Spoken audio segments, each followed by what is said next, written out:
The moment is here, you can stop your search. It's Comics by Perch. Hey everybody, this is Perch, and I'm here with Joe. How are you, Joe? I'm all right, Perch. How are you? I'm doing great, actually. Things are doing great. And by the way, thanks for coming back on the show. You came back, and we got a lot of people who are really happy to see you come back. That's got to feel good. Thanks. Yeah, no, it felt good, and we didn't even get into Kesha's new album or anything like that. That's true. Did you hear that? That song, "My Milkshake Brings All the Boys to the Yard." You know that song? I'm familiar. Yes. Yeah, I don't remember the artist's name. Do you know her name? Yeah, it's not Kesha. I can tell you that. This is not Kesha. But what is her name? Do you know? Oh God, was it Kellis? Kellis. It started with a C, I think. This is two older white guys talking about. Yeah, no, it was Kellis. Anyway. I was right.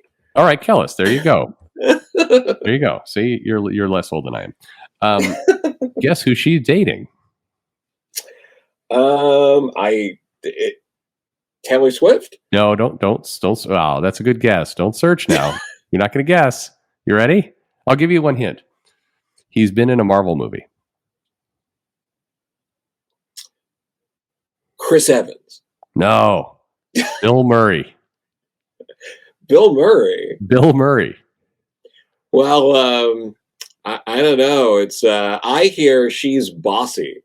So I know how he's going to take that. I want to just wrap everybody's head around Bill Murray is dating Kellis. Yeah. Yeah, that's wild. Okay, anyway. I would love if she now is in a Wes Anderson film. You can only hope. Well, on to other less insane news.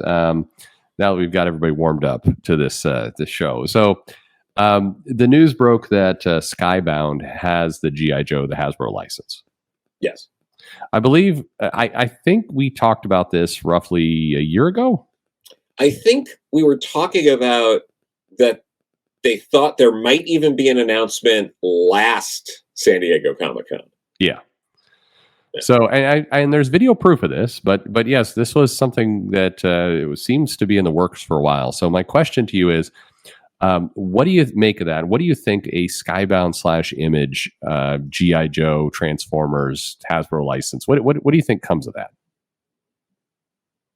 I think I don't know. I guess I was actually going to start with. I think it starts with a lot of excitement, but I don't know. I feel like it needs a real Okay, so.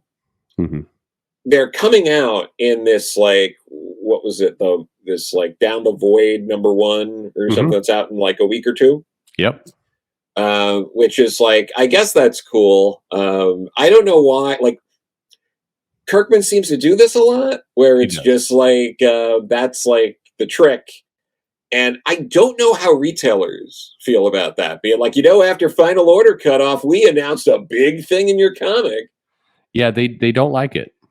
Yeah. Retailers do not like this. No, it creates scarcity, and it's a stunt, and you can use it every now and then, but generally retailers don't like it. But I guess my bigger question is, it's an interesting moment. So obviously G.I. Joe Transformers, it's a franchise people know. There's a Transformers movie out. I'm about to do spoilers for the Transformer movie, so if this is really something you give a shit about, spoilers.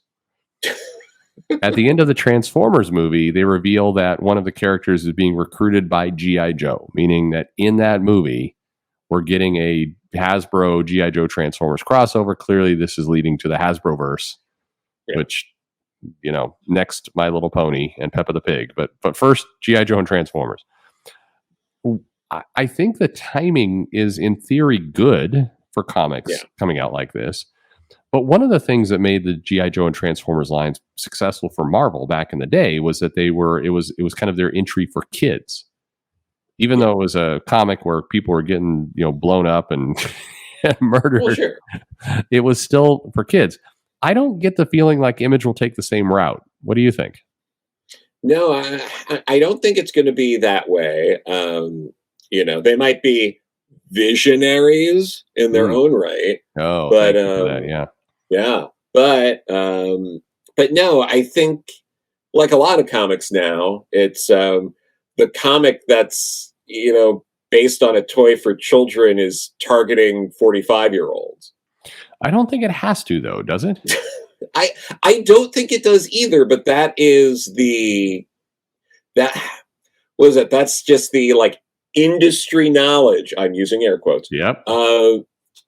That gets passed around. You know, that industry knowledge that we keep talking about, and you talk about a bunch on here that's like completely, utterly wrong and based on nothing, but people keep going, but that's what you gotta do.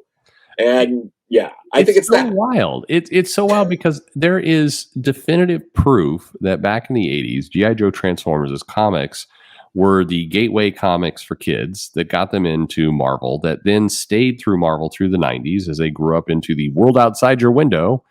Yeah. And then they became, disgruntled comic fans in 2016 with Miss Marvel.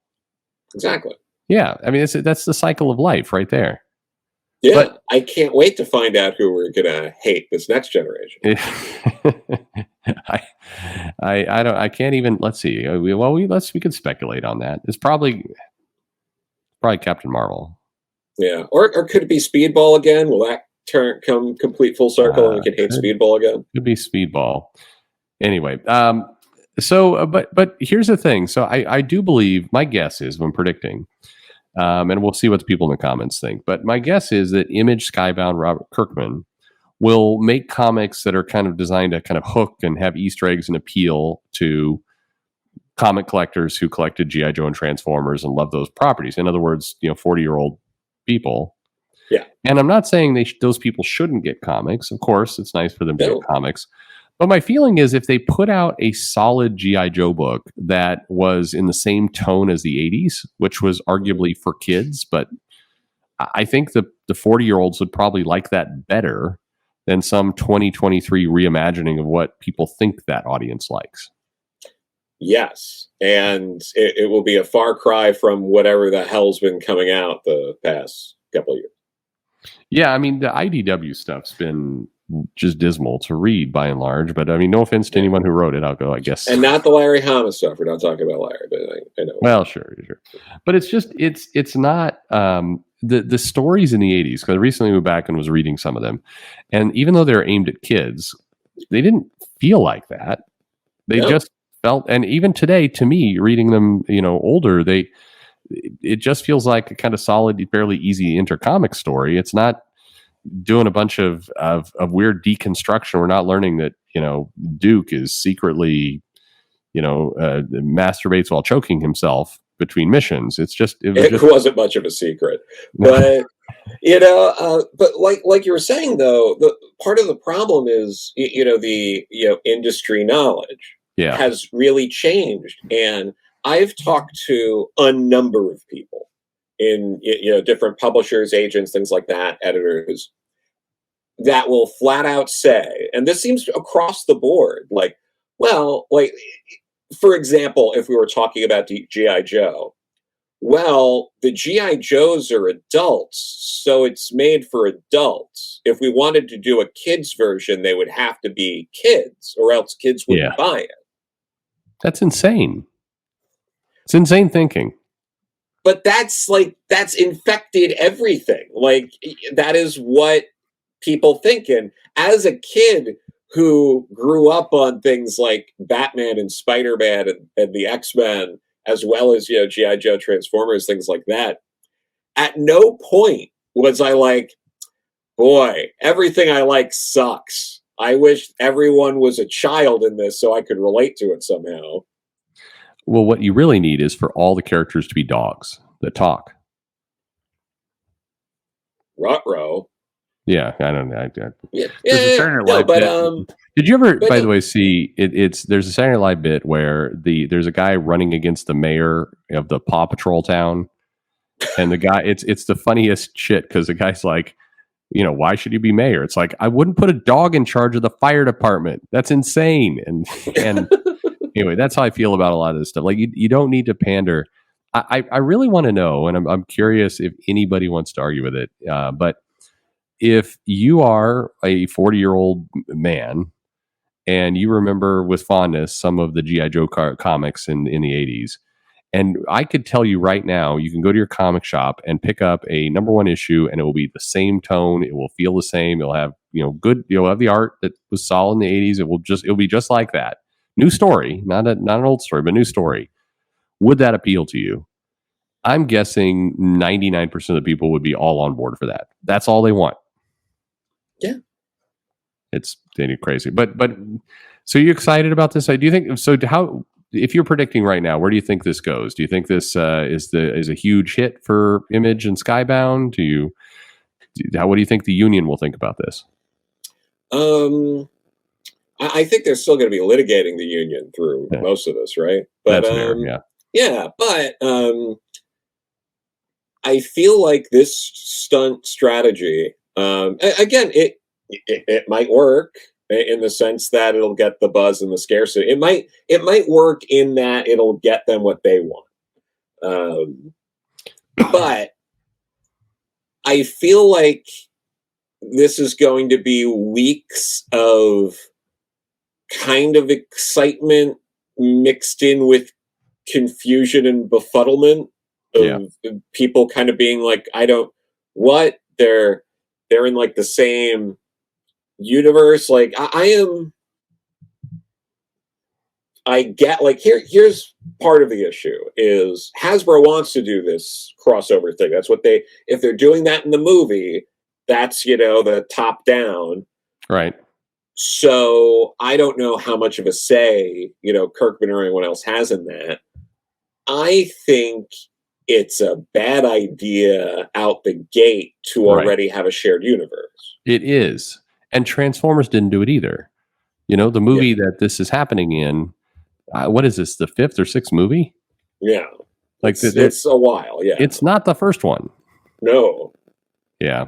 I mean, we remember how well the shared universe went for Tom Cruise doing, what was it, The Mummy? What the hell was he? Yeah, he was in the Mummy, and then wasn't Johnny Depp supposed to be the Invisible Man or something? Well, he's become that in Hollywood, yes. Yeah, well, there you go. Yeah. But yeah, it seems out the gate not a great idea, especially with these Transformers movies, because it's like, but you already had multiple G.I. Joe movies too, and is it the same G.I. Like, I don't know. But also, with the comics, it's like, I feel like if you're combining Transformers and G.I. Joe out the gate, you're basically, I feel like you're admitting that you need people who are double dipping, getting both, in order to sell enough copies, because you're afraid that you're not going to have enough people that'll just buy one or the other to sustain it in the beginning. I think that's right. Yeah. Yeah. It's a bad message. All right. Well, Joe, thank you very much. We'll see how it plays out. And I'm curious to see what do you think? Do we have it wrong? Are you interested in deconstruction G.I. Joe, where you learn that Cobra were the good guys all along? Let me know in the comments below. And thanks for listening.